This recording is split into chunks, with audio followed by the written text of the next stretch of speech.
My stepmom's daughter is my ex. Hey, yo, chat, what the f- Things Ooh, okay. that you might want to pick up. Okay. Black Summoner is the title. I'll be starting my list. Wait, this could actually be good.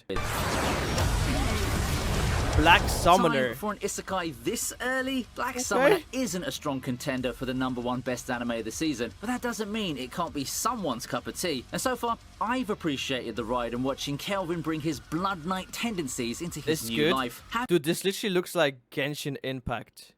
What? A little bit, right, chat? Blood Knight tendencies kinda looks into like his new Genshin. life. Having a battle-hungry protagonist does seem to be a breath Killing of fresh air. slimes? I mean, it's been a while since we've had one of these people who just basks in the moment and just gives it his all. It's not as much a different take on an isekai, It looks but it interesting. certainly doesn't feel as trite as the genre's reputation might make you think. However, the show can use some work in raising stakes for giving us more hype moments. It's been a serviceable isekai so far, but with a little more improvement, it could be even better. Oh, damn. Next in line Fighting is Engage Knights? Kiss. Engage Kiss. Comedy, romance, action. Engage Kiss has been a show that's really intrigued me coming into the season. Being an original anime, there's not a lot of source to draw from, and the premise alone gives it the reputation of being a hybrid rom-com with some The animation looks really cool, though. slapstick and action thrown in. After the first few episodes, I think that my expectations were met, and while this won't be anywhere close to being the anime of the season, I did actually find myself entertained. The show isn't just decent though. If we look at it, it's a mishmash of different genres and tropes, but when it comes to the production quality, Engage Kiss really That's what it looks like. It literally looks like they got like sorcery, they got guns. shines. The character designs are very attractive, and you can A1 easily Pictures, get the a feel studio of the animation. personalities that they're supposed to represent. Plus, the animation is nothing short of spectacular. Yeah, that's what I was However, saying. It It doesn't looks bring insane. too much new stuff to the table, but in areas that my non-reviewer self really cares about, like, you know, pretty characters, I mean, not the best, but really good. the tropes I've always had fun with, and great art, it's one that I really love. Yeah, this really looks like a mix of everything. Whoa! Before you continue, make sure to give this video a like and subscribe. Only about 1% of the people watching these videos are subscribed. Also, check out my Twitch and Discord down in the description. Bye! Next up, we have Futo PI. Utopia. Hey? When the season started, I wasn't so sure what to make of this one. The show itself does seem enjoyable, but I just wondered how Kamen Rider would translate into the full-blown anime format. It just seems to be a match made in heaven, but with this being one of the few such endeavors, you never know. Overall, I will say that it is thrilling, yet it never delves too much into the serious moments, and it does do a good job in forming the interplay between that and the light-hearted moments. It's also got some smooth animation that we'll never see in live action, so that's a plus too. Love yourself some action with a dash of mystery and supernatural? Then Futopia might be your jam for this season. As a standalone detective show, Looks it's interesting, enjoyable, and there's a lot to keep you engaged, both the actual story and the fighting, as expected of its tokusatsu roots. Is there any good anime that's like, kind of like cyberpunk-ish? Parallel World Pharmacy is next. You know, kind of like set in the future with like...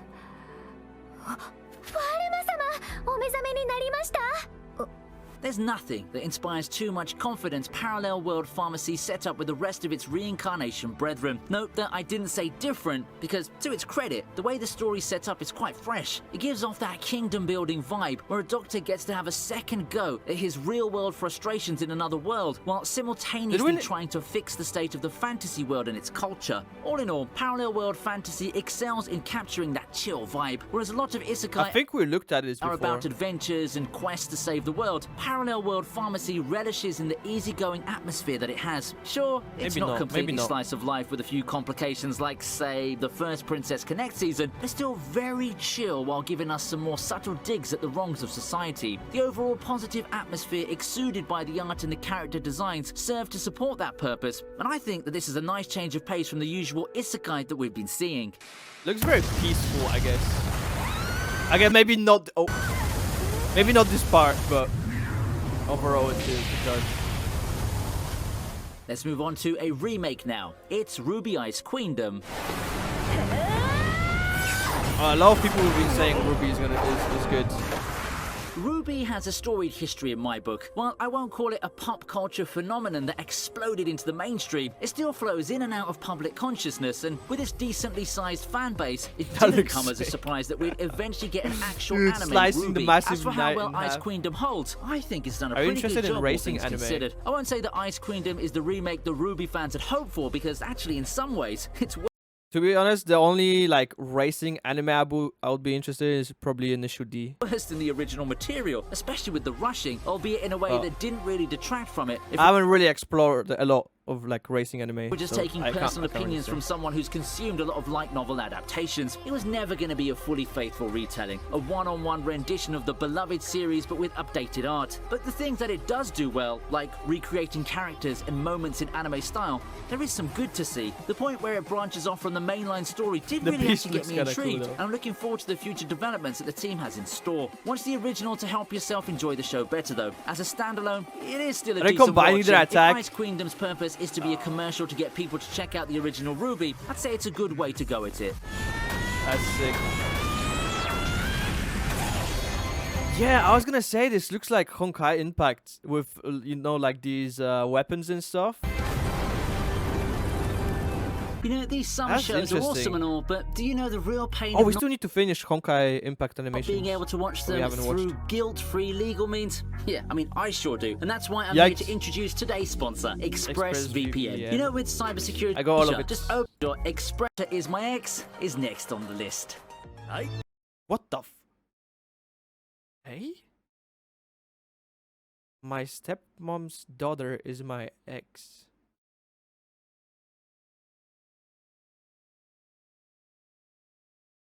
Hey, yo, chat, what the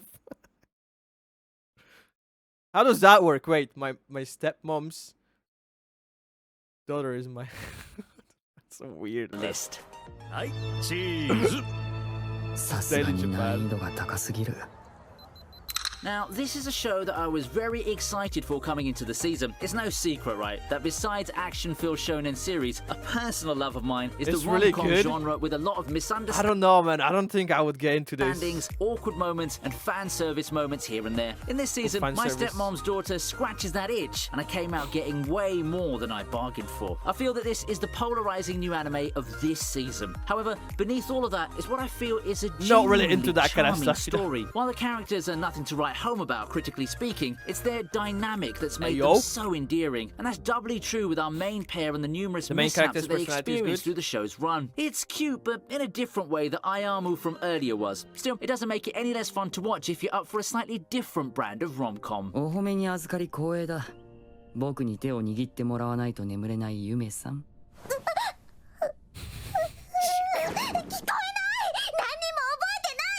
Let's move on to Yakuza Guide to Babysitting. Interesting.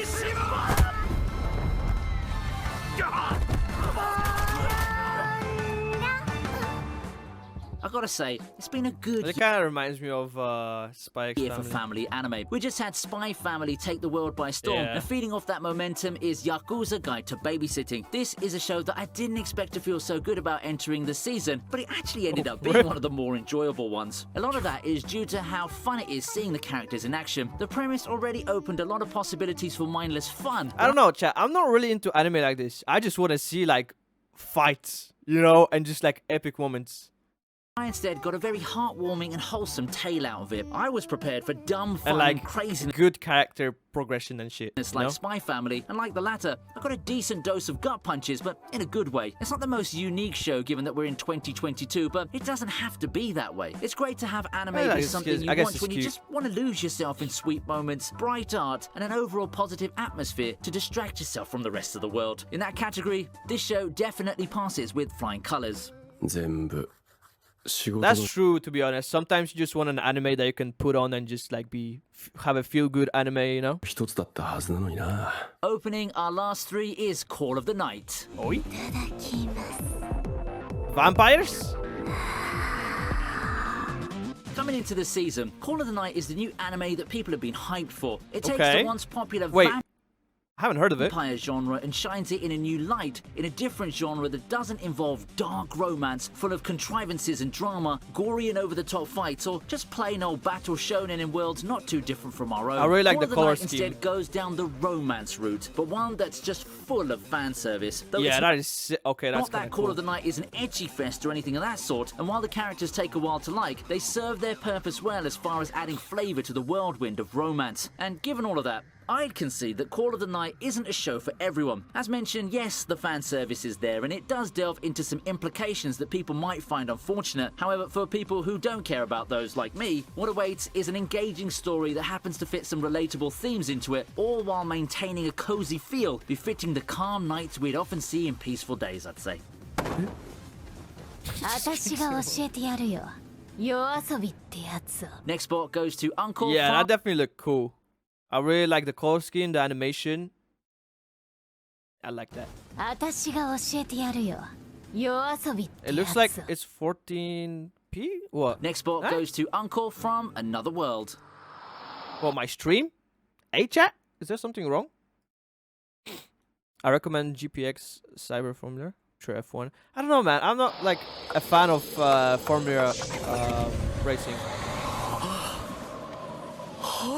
I'm more into like JDM cars and Following the drifting success of your and boy Kong rising Ming, it out. we've got yet another fish out of water anime, and this one manages to be just as You if wa- not you might more want to fun. change the settings on the stream, my dude. Uncle from Another World swaps 'Cause out I the can see my stream and historical it for the looks isekai, and while the tag's negative connotations may actually put people off at first, a quick look at the first episode will tell you that this is nothing near a generic isekai, if it's even one at all, actually. Uncle from Another World's success relies on its fourth wall breaking and meta commentary, which does create comedy that caters to a certain niche, making the show a kind of love it or hate it deal. When it works, and for me, it does work. I particularly love the meta commentary, and it's got a lot of wacky things, like the reaction faces, to further drive home the fact that, yes, you're not supposed to take Reaction this show faces. seriously. It is weird, it is wild and unhinged, and it's something you often watch with your brains off Okay. and just sitting back for the ride. For those who are part of its target audience, the show works spectacularly, and it's one of the biggest recommendations that I could give you this season. That seems interesting. Maybe some of the best animation I've seen in a while. This one or the previous one? Okay, I can see what he's talking about, the final reaction anime on the faces. list is Licorice Recoil. Licorice Recoil. Oh damn, that's bad, that's bad. Are they insane? Thank you for the follow, man. Yeah, I'm pretty sure that girl's insane. Just Little girls being put in the front lines of some special ops isn't a new premise. Spamming While the I won't machine say gun. that shows like Princess Principal, Release Okay. the Spice, or Aria the Scarlet Ammo took the world by storm, the Wesley, latest good night, man. addition to that subgenre, Licorice Recoil, definitely has, and it's by far the biggest surprise of the season. And if not, it's probably second or something like that. So how does this show manage to rise far higher in popularity than its peers yo, thank you for the follows. Hi, hello. right now? Well, admittedly, it's a show that has an average plot with some interest. Dude, this combination is so weird. They're like girls with fucking massive machine guns and just like killing people with bits, such but ease. let's not kid ourselves here. The true elements carrying like the it. show are the characters and the action. They are excellent. Yo, Even yo. better than the other peers Ooh. in its genre, and to be honest, I'm not sure how much Dude, of a what hot is take that? is. The fight choreography and how the characters play off each other all do their share of heavy lifting, pushing the show to the top of the popularity charts this season. Overall, this is a show that completely caught me off guard when it comes to reception and entertainment value. I found myself thoroughly having a blast watching each of the episodes, and while I think that the storytelling and backdrop on the world of characters like Chisato show a chance for some Did you watch added Black Clover? potential, No, I don't even I'm not. think that Licorice Recoil needs it that badly. Not now, at least, when it manages to be Oh, so damn, RPG. satisfyingly entertaining every week. Let's hit with the drone. This looks actually kind of sick, dude. I'm not gonna lie. Ripperinos. Well, how about sharing your rankings for this season's new anime out there? Damn. Which ones did you like, guys? I definitely liked the which one was it? The vampire one looked cool. And then yeah, this one looks sick as well. Alone gives it the rep. Thank you for watching this video, and also thank you very much to all of my supporters over at Patreon. If you'd like to see these videos earlier, head on to Patreon. And if you want to see more videos, click the videos here and here for more videos from me.